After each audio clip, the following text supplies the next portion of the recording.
Hello everyone, I'm George from Ireland. So one of my innumerable loyal viewers asked me to make a video on how to get a King's Scholarship to Eton. Well, it's a very simple procedure. So you have to register, usually by the age of 11. In very exceptional circumstances, they might let you register beyond that date. Incidentally, this is for boys only. I don't know what they do with about people who change their gender identity. Schools have to be accommodating to this kind of thing these days. Anyway, there'll be one test at the age of 11 just to rule you out or keep you as a possibility, because this is an extraordinarily competitive exam. Everybody knows that Eton's the most illustrious school in the United Kingdom. The full fees for Eton are £42,000 a year. And if you win a King's Scholarship, the school will support the parents financially as much as they consider necessary. You'd always get at least 50% off the fees. You'll get anything above 50%, all the way up to 100%, should that be necessary.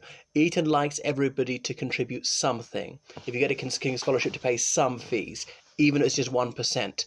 In the very unlikely case where you couldn't pay that, they would pay all of that and even help with uniform costs and things like that.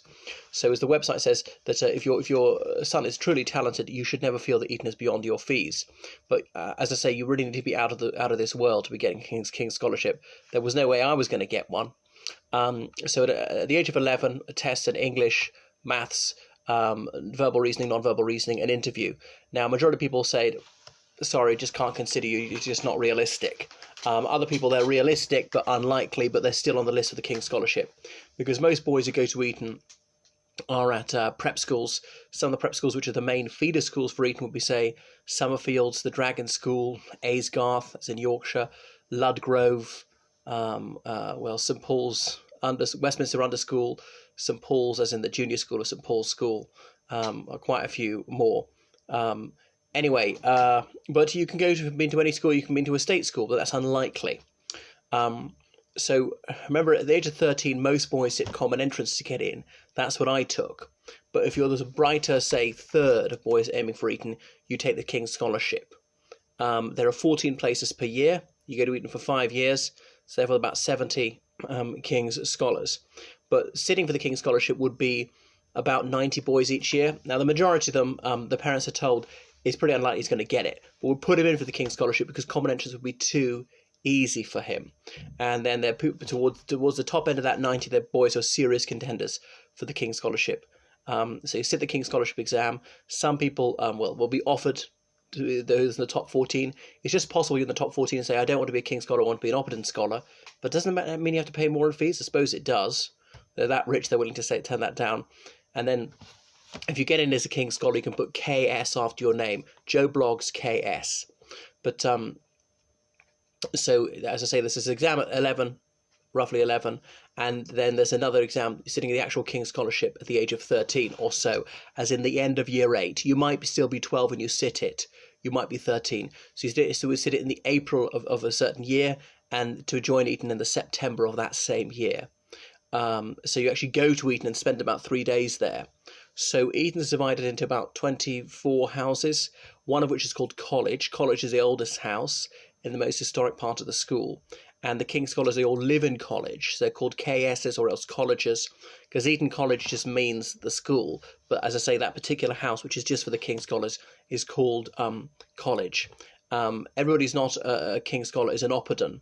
So Eton's made up about 1,200 Oppertons and 70 King's Scholars. So when you go to sit the King's Scholarship, you stay in a house. Well, obviously, a couple of them will stay in College, but most of them will go stay in an Opperton's house, because every Opperton's house might have 1 or 2 spare bedrooms. And then you're sitting exams in really all the mainstream subjects, in English, French. If you haven't done French, another modern language, usually Spanish. I think it can be even Chinese these days. Latin and Greek, if you've done them. It's better if you have done them. It is possible to get a King's Scholarship these days not having done any Latin. That's unusual. And music, if you're really good at music. There's a separate thing called music scholarship. Perhaps I'll come on to that a bit later. Obviously, maths, science, and there's English. There's a general paper, which is for like sort of history, geography, and religious studies. So and there's an interview as part of this process as well. So this is really high level. You have to be really outstanding for your age in year 8. And if you pass it, then join Eton in year 9 and do the whole 5 years. Right, so that's how you get a King's Scholarship. And once you get in, living in college and wearing the ordinary Eton uniform, but they also have a gown, an extra gown, which they have to wear to lessons and indeed chapel. If they're going around in school dress, i.e. school uniform, when they're not going to chapel or not going to lessons, they don't have to wear the gown for the rest of the time. It's this extra thing to mark them out, a black gown. So I'm not sure what else you would need to know about how to get a King's Scholarship. Apply on the website, and don't think you have to be posh. I come from a middle-class family. My grandparents were working class. I went there. There are other people who came from relatively humble backgrounds, or the previous headmaster of Eton, Tony Little. He went to Eton Choir School, doesn't exist anymore because he was a chorister when he was little at Eton College Chapel, and then he went to Eton as a King's Scholar. And he said his father was a baggage handler at Heathrow Airport. He said he was as working class as they come. He was the first male in his family to go to school beyond the age of 14. And then later came back as headmaster. So yes, being candid with you, most boys are upper middle class. Some of them are aristocratic, but don't think that you'll be the only one if you come from a more ordinary background. But obviously, the best way to get into to getting a King's Scholarship is to do online lessons with me in all the humanities subjects in English, history, geography, religious studies, French, things like that. Can't help you with the maths or science, by the way. Can recommend people who will, and interview, and I can tell you the kind of thing they're going to ask you in an interview. So that's how you get a scholarship, King's Scholarship to Eton. There's also a music scholarship. Now you can get a King's Scholarship and get a music scholarship. You can hold both at the same time.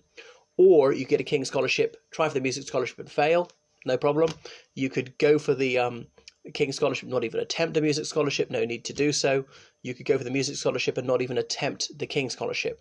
The music scholarship is I think a bit of money off the fees, but the main thing is your music lessons are free because there's a marvellous musical tradition at Eton. And there's 2 chapels. There's College Chapel, which is right beside the house called College, and there's Lower Chapel. So if you're a KS, you have to go to College Chapel all the way through. If you're an Opperden, like I was, you go to Lower Chapel for your first 2 years, and then you go to College Chapel for the next 3 years because the whole school can't fit into College Chapel. So if you're going to go for a music scholarship, you need to be really good at least 2 instruments, one of which could be the voice. And the more musical instruments, the merrier. Have to have achieved quite a high grade already. I don't know what's the minimum grade to be considered. Now, if you're not quite good enough for a music scholarship, you can get one down from that music exhibition. I'm not sure what the financial implications of that one are. It might simply be the honour of being a music exhibitionist. So if you're a music scholar, you can put MS behind your name. You can be KS and MS. You can be KS. You might be only MS. You might be an ME, KS, and an ME, and on and on. All right, so that is just a very little introduction.